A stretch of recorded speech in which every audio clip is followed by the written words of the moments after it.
Test 4. Repeat sentence. Page 118. 1. Studies suggest there may be a correlation between educational achievement and family size.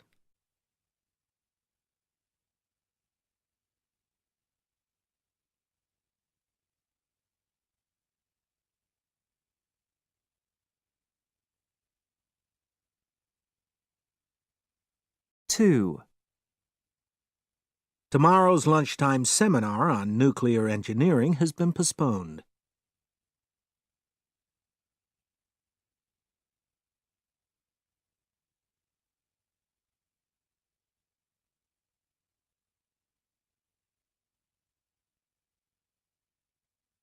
Three. During that period, heavy industry grew rapidly in the north of the country.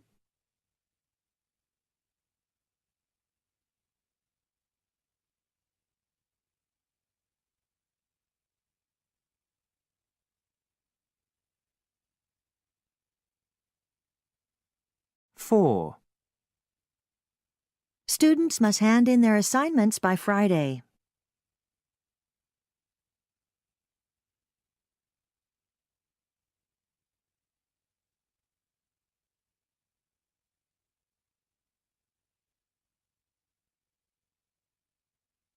Five. Most students on last year's course did well in this module.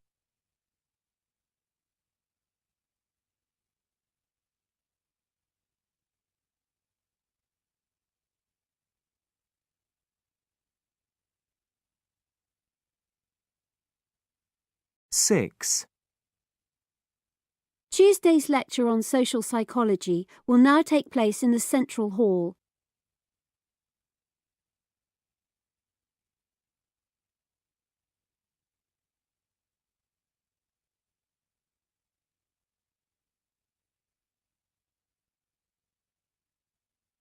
Seven.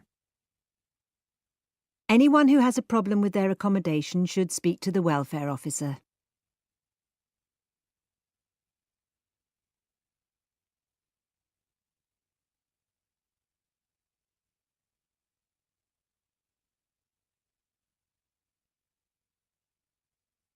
Eight. The fertile plains in the east of the region provide excellent land for farming.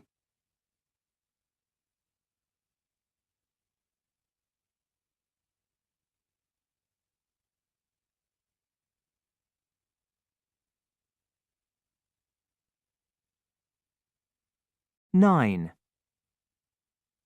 Opposition to the government's tax policies was widespread across business sectors.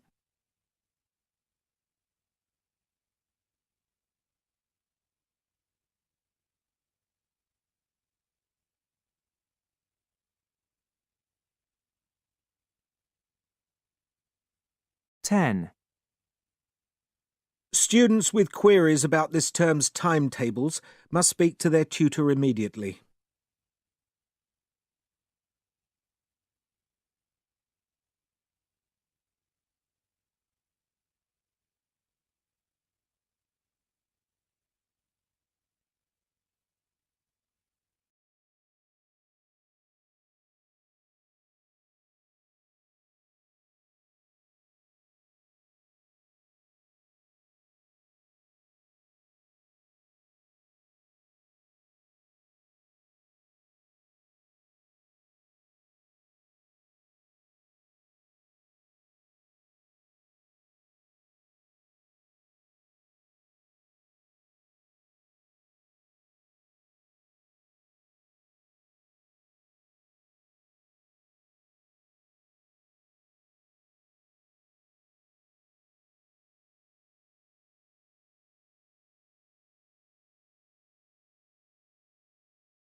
Test 4. Retell lecture. Page 122. 1. So today we're continuing to talk about the social history of foodstuffs, and we're going on to consider next the importance of salt and the significant role it has played. Salt was a highly valued commodity in ancient times, not because it made food taste nicer, but because of the way it could be used to preserve food. This meant that people were not so dependent on seasonal variations in what was available for them to eat. They could preserve what they produced and consume it as required. It also meant that food could be transported long distances. Salt was not easy to obtain, and so prices for it were high. It was often necessary to transport it long distances, and it is believed that one of the reasons for building some of the roads that led to the ancient city of Rome was to make it easier to bring salt to the city from various parts of the Roman Empire. Roman rulers took financial advantage of the population's need for salt. When they wanted to raise money for some war or another, they raised the price of salt. Elsewhere, salt was important too. In Africa, for example, caravans consisting of up to 40,000 camels are said to have traveled 400 miles across the Sahara to transport salt to the inland markets of places like Timbuktu.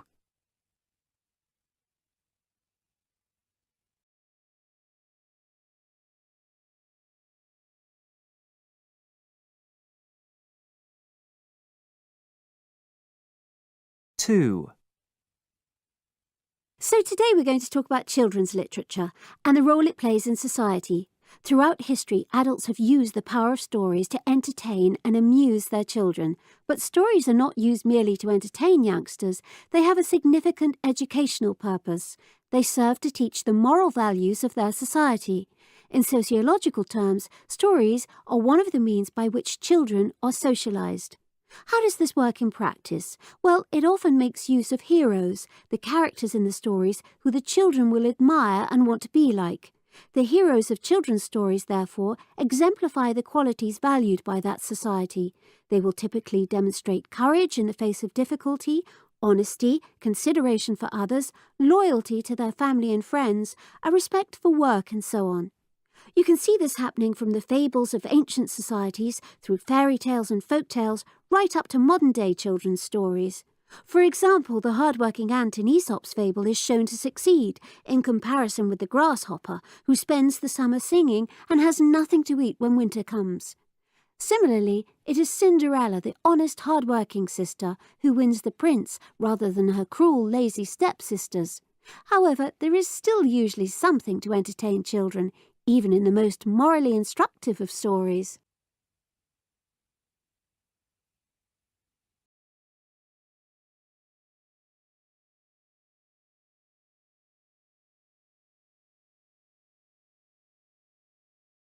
Three. This week I'd like to start by talking a bit about electric vehicles. Although we tend to think of electric cars as being something completely modern, they were in fact some of the earliest types of motorised vehicle. At the beginning of the 20th century, electric cars were actually more popular than cars with an internal combustion engine, as they were more comfortable to ride in. However, as cars fuelled by petrol increased in importance, electric cars declined. The situation became such that electric vehicles were only used for certain specific purposes, as forklift trucks, ambulances, and urban delivery vehicles, for example. Although electricity declined in use in road vehicles, it steadily grew in importance as a means of powering trains. Switzerland, for example, was quick to develop an electrified train system, encouraged in this, no doubt, by the fact that it had no coal or oil resources of its own. Nowadays, there is renewed interest in electricity as a means of powering road vehicles. Why is this the case? Well, undoubtedly, economic reasons are of considerable importance. The cost of oil has risen so sharply that there is a strong financial imperative to look for an alternative.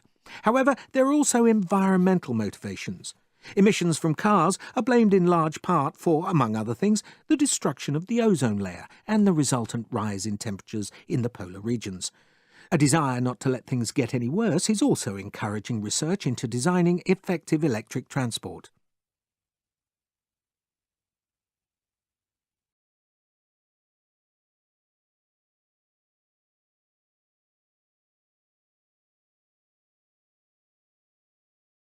Test 4.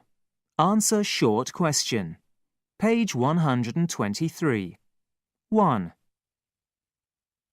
What is the word in geometry for a shape that has three sides?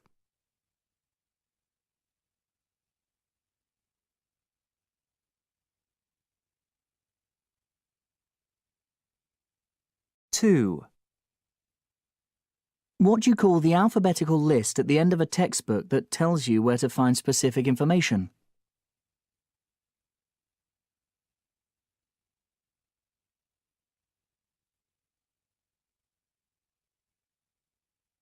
three,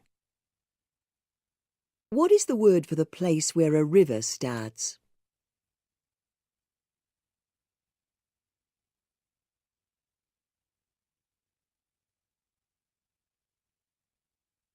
four,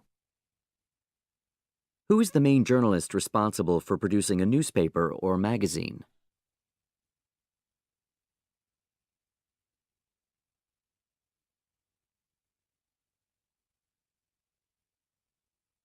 five, A business doesn't want to make a loss. What does it want to make?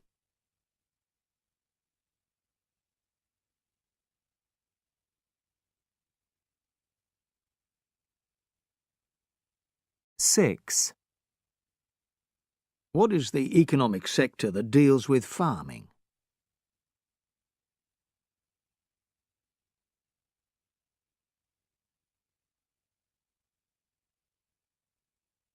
seven, What do you call the very long essay that students have to write for a doctoral degree?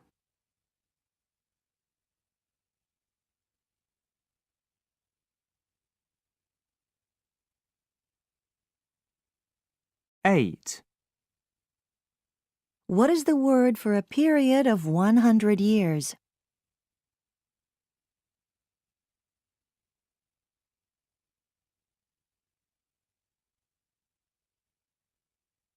nine, At what ceremony do students receive their degree or diploma at the end of their period of study?